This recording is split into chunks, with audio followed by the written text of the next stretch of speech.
శివాయ ఛానల్లోకి స్వాగతం అండి. అందరికీ నమస్కారం అండి. మే 11, 12, 13 తారీఖులో సింహరాశి వారు మీరు జాగ్రత్త. ఈ ముగ్గురు కాళ్ళు పట్టించుకోవాలని అనుకుంటున్నారు. సింహరాశి వారు జాగ్రత్త. ఈ ముగ్గురు వ్యక్తుల వల్ల మరణగండం ఉంది మీ వీరి జాతకంలో నమస్కారం అండి అందరికీ. నిత్య జీవితంలో మనకు ఎన్నో సమస్యలు వస్తూ ఉంటాయి. అటువంటి ఎన్నో రకాల సమస్యలు తొలగిపోయి మనం జీవితంలో సంతోషంగా ఉండాలి అంటే కొన్ని రకాల పూజలు చాలా అవసరం. ముఖ్యంగా గ్రహాలు అనుకూలంగా ఉండాలి. మీకు ఎటువంటి సమస్యలు ఉన్నా సరే శ్రీ సమ్మక్క సారక్క తల్లి జ్యోతిష్యాలయం మేడారం గత కొన్ని సంవత్సరాలుగా మేడారంలో ఏ సమస్యలు ఉన్నా అంజనం వేసి జ్యోతిష్యం చెప్పబడును. ఇక ఎటువంటి సమస్యలు ఉన్నా పూజారి గారిని సంప్రదించండి. వీరి ప్రత్యేకమైనటువంటి వశీకరణం కూడా చేయబడును. ఇక భార్యాభర్తల సమస్యలు, డబ్బు సమస్యలు, వ్యాపార సమస్యలు, కుటుంబ సమస్యలు, అలానే నమ్ముకున్న స్త్రీ లేదా పురుషుడు దూరం కావటం ప్రత్యేకమైన వశీకరణం చేయబడును. గురువు గారిని నమ్మకంతో ఒక్కసారి సంప్రదించండి. మీకున్నటువంటి ఎన్నో రకాల సమస్యలు తొలగిపోతాయి. వీరి యొక్క సెల్ నెంబర్ వచ్చేసి 8121913664. నమ్మకంతో సంప్రదించి మీకుండే ప్రతి సమస్యను తొలగించుకోండి. ద్రోహులు ఎవరు? వారు మిమ్మల్ని ఏ విధంగా మోసం చేయడానికి ప్రయత్నిస్తారు? వారిని ఎలా గుర్తించాలి? వారితో ఏ విధంగా జాగ్రత్తగా ఉండాలి?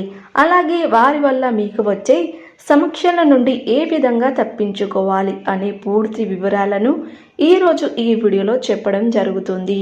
మరో 3 రోజుల్లో మీరు ఈ ముగ్గురు వ్యక్తులకు ఎంత దూరంగా ఉంటే అంత మంచిది. కుదిరితే వీరిని జీవితాంతం దూరం పెట్టినా తప్పేమీ ఉండదు. ఇంతకీ ఆ ముగ్గురు వ్యక్తులు ఎవరు అని ఆలోచిస్తూ ఉన్నారా? ఆ విషయాలు తెలుసుకోవాలి అంటే మీరు ఈ వీడియోని ఎక్కడ కూడా స్కిప్ చేయకుండా చివరి వరకు చూడండి. అప్పుడే మీకు ఈ వివరాలు అన్నీ పూర్తిగా అర్థమవుతాయి. మీ జీవితంలో ఉన్న ఆ రహస్య శత్రువులు ఎవరో కూడా మీకు తెలుస్తుంది. ఫ్రెండ్స్, వీడియోలోకి వెళ్ళే ముందు మా వీడియో మీకు నచ్చినట్లయితే లైక్ చేసి షేర్ చేయండి. అలాగే మా ఛానల్ని కూడా సబ్స్క్రైబ్ చేసుకొని మాకు సపోర్ట్ చేయండి. అలాగే కామెంట్ బాక్స్లో ఓం నమః శివాయ అని కామెంట్ చేయడం మాత్రం అస్సలు మర్చిపోవద్దండి. ఇక వివరాల్లోకి వెళ్తే కనుక అనవసరమైన వాదనలకు, గొడవలకు దూరంగా ఉండడం నేర్చుకోవాలి. మీది తప్పు అని తెలిస్తే అహంకారాన్ని పక్కన పెట్టి క్షమాపణలు అడగడానికి వెనకాడకూడదు. దీనివల్ల సంబంధాలు నిలబడమే కాకుండా శత్రువులు ఏర్పడే అవకాశమే ఉండదు. ఒకవేళ ఇప్పటికే శత్రువులు ఏర్పడితే వారిని గురించి వారి ప్రభావం నుండి మిమ్మల్ని మీరు కాపాడుకోవడం చాలా ముఖ్యం. దీనికి కొన్ని సులభమైన కానీ అత్యంత శక్తివంతమైన ఆధ్యాత్మిక పరిహారాలు కూడా ఉన్నాయి. ఈ పరిహారాలు పాటించడానికి పెద్దగా ఖర్చు ఏమీ చేయవలసిన పని ఏమీ లేదు. అసలు విషయం గ్రహించేసరికి జరగవలసిన నష్టం జరిగిపోతుంది. మిమ్మల్ని ఆర్థికంగా, సామాజికంగా పూర్తిగా దెబ్బతీసి మీ పతనాన్ని కల్లారా చూసే వరకు వారికి శాంతి ఉండదు. వారి మనసులోని పగ చల్లారదు. కాబట్టి ఈ రాశి వారు తమ కోపాన్ని, స్వభావాన్ని, మాట తీరుని అదుపులో ఉంచుకోవడం అత్యవసరం. ఎదుటి వారితో మాట్లాడే ముందు ఒక్క క్షణం ఆలోచించాలి. నేను అనే మాట ఎదుటి వారిని ఎలా ప్రభావితం చేస్తుంది అని విశ్లేషించుకోవాలి. అనవసరమైన వాదనలకు, గొడవలకు దూరంగా ఉండాలి. 1 నిమిషం వారు ఆ విషయాన్ని పూర్తిగా మార్చిపోయి ఏమి జరిగినట్లుగా అవతల వాళ్ళ వ్యక్తులతో ప్రేమగా మాట్లాడాలి. కానీ మాటల తూటాలకు గాయపడిన అవతలి వారి వ్యక్తుల మనసు మాత్రం అంత తేలిక దానిని మర్చిపోలేదు. అందరి ముందు తనని తక్కువ చేసి చూసే వారి భావన, అవమాన భారం వారి గుండెల్లో ఒక తూటలా ఉండిపోతుంది. అది పైకి కనిపించని ఒక గాయంగా మరి నెమ్మదిగా పగని మార్చుకుంటుంది. లోపల మాత్రం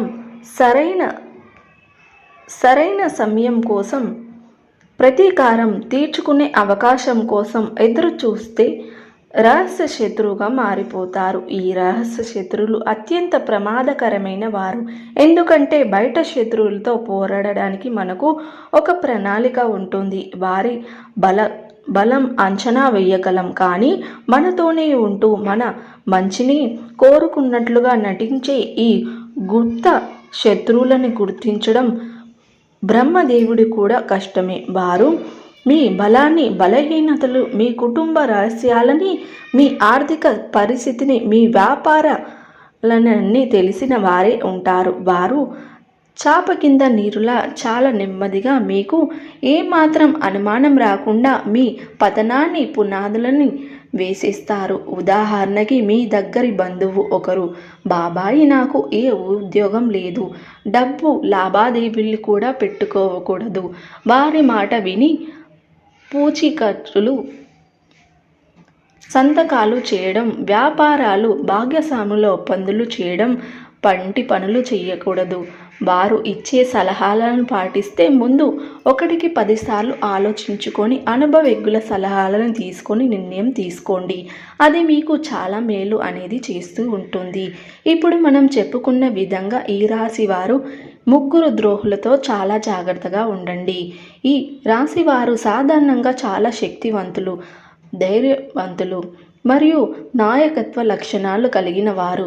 వారి మనసులో ఏది దాచుకోలేరు, కల్మషం ఉండదు. ఏది అనిపిస్తే అది నిర్మోహమాటంగా ముఖం మీదే చెప్పేస్తారు. వారి దృష్టిలో ఇది నిజాయితీ, సుష్టత అని, ఎదుటి వారికి ఇది అహంకారంగా, అవమానంగా మరియు కఠినంగా కనిపించవచ్చు. ఉదాహరణకి ఒక కుటుంబ వేడుకల్లో అందరూ కలిసి ఉన్నప్పుడు ఈ రాశికి చెందిన వ్యక్తి తమ కుటుంబం బంధువు వేసుకున్న బట్టల గురించి కానీ, వారు తీసుకున్న ఒక నిర్ణయం గురించి కానీ, ఇదేం బాగలేదు, నువ్వు అలా చేసి ఉండవలసిన అవసరం కాదు, అది అందరి ముందు అనవచ్చు. ఆ మాట అనేటప్పుడు వారి ఉద్దేశం చెడు కాకపోవచ్చు, కేవలం తమ అభిప్రాయం చెప్పాలనే తపన మాత్రమే ఉండవచ్చు.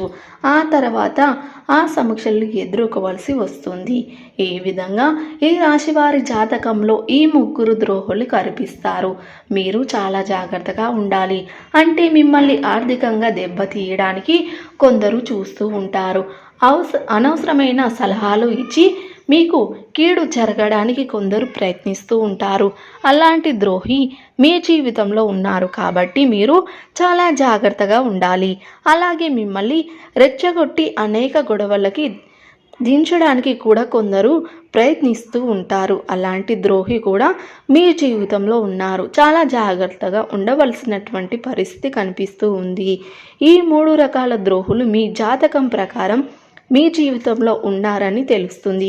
కాబట్టి ఈ రాశి వారు ఎప్పుడూ అప్రమత్తంగా ఉండాలి. అలాగని అందరినీ అనుమానించకూడదు. ఎవరైనా వ్యక్తి మన మంచిని కోరుకుంటున్నారా లేదా చెడుని కోరుకుంటున్నారా అనే విషయం ఏదో ఒక సందర్భంలో వారి మాటల ద్వారా కానీ, ప్రవర్తన ద్వారా కానీ మనకు ఖచ్చితంగా అర్థమవుతుంది. అలాంటి వ్యక్తులు ఎవరు మీ జీవితంలో ఉన్నారో గుర్తించి వారితో మీ బంధం ఎలా ఉండాలి అంటే హాయ్ అంటే హాయ్, బాయ్ అంటే బాయ్ అంతవరకే ఉండాలి. మీ వ్యక్తిగత విషయాలను వారితో అస్సలు చర్చించకూడదు. వారు చెప్పిన ప్రతి విషయాన్ని గుడ్డిగా నమ్మకూడదు. అలాగే వారితో విషయంలో మీరు చాలా జాగ్రత్తగా ఉండాలి. అలాంటి ద్రోహుల్ని మీ చుట్టూ కానీ, మీ స్నేహితుల్లో కానీ, మీ కుటుంబంలో కానీ ఉంటే వారిని దూరం పెట్టడం చాలా మంచిది. ఎవరైనా మిమ్మల్ని రెచ్చగొట్టినప్పుడు వెంటనే కోపం తెచ్చుకోకుండా ఎందుకు ఇలా చెబుతున్నారు, వారే నేరుగా గొడవ పెట్టుకోవచ్చు కదా, నాకే ఎందుకు చెబుతున్నారు అని ఆలోచించడానికి ప్రయత్నించండి. మీకు మంచి చెడులని అర్థం చేసుకునే తెలివితేటలు ఖచ్చితంగా ఉండాలి. లేకపోతే మీరు జీవితంలో చాలా కోల్పోవలసి వస్తుంది. కాబట్టి జాగ్రత్తగా ఉండాలి. అలాగే డబ్బు విషయంలో పూచీకత్తులు అంటే గ్యారంటీ సంతకాలు పెట్టే విషయంలో, వ్యాపార లావాదేవీల విషయంలో చాలా అప్రమత్తంగా ఉండాలి. ఎవరిని పడితే వారిని గుడ్డిగా నమ్మి సంతకాలు చేయడం కానీ, డబ్బు అప్పుగా ఇవ్వడం కానీ చెయ్యకూడదు. ఒక వ్యక్తి వల్ల మీరు ఇలాంటి సమస్యలో చిక్కుకునే అవకాశం ఉంది. ఆర్థిక పరంగా మిమ్మల్ని ఆర్థిక పరంగా మిమ్మల్ని వాడుకునే అవకాశం ఉంది. సో చూసారు కదండి, సింహరాశి వారు ప్రతికూలతను అనుకూలంగా మార్చుకోవడానికి శివారాధన తప్పనిసరిగా చేసుకోండి. హనుమాన్ చాలీస పఠించండి, దుర్గా చాలీస పఠించండి. మీ శక్తి మేరకు దాన ధర్మాలు చెయ్యండి. అపారమైన పుణ్య ఫలితాన్ని మీరు ఖచ్చితంగా పొందుకుంటారు. సో చూసారు కదండి వీడియో కనుక నచ్చినట్లయితే లైక్ చేయండి, షేర్ చేయండి. అలాగే మరిన్ని మంచి మంచి వీడియోల కోసం ఇప్పుడే మన ఛానల్ని సబ్స్క్రైబ్ చేసుకోండి.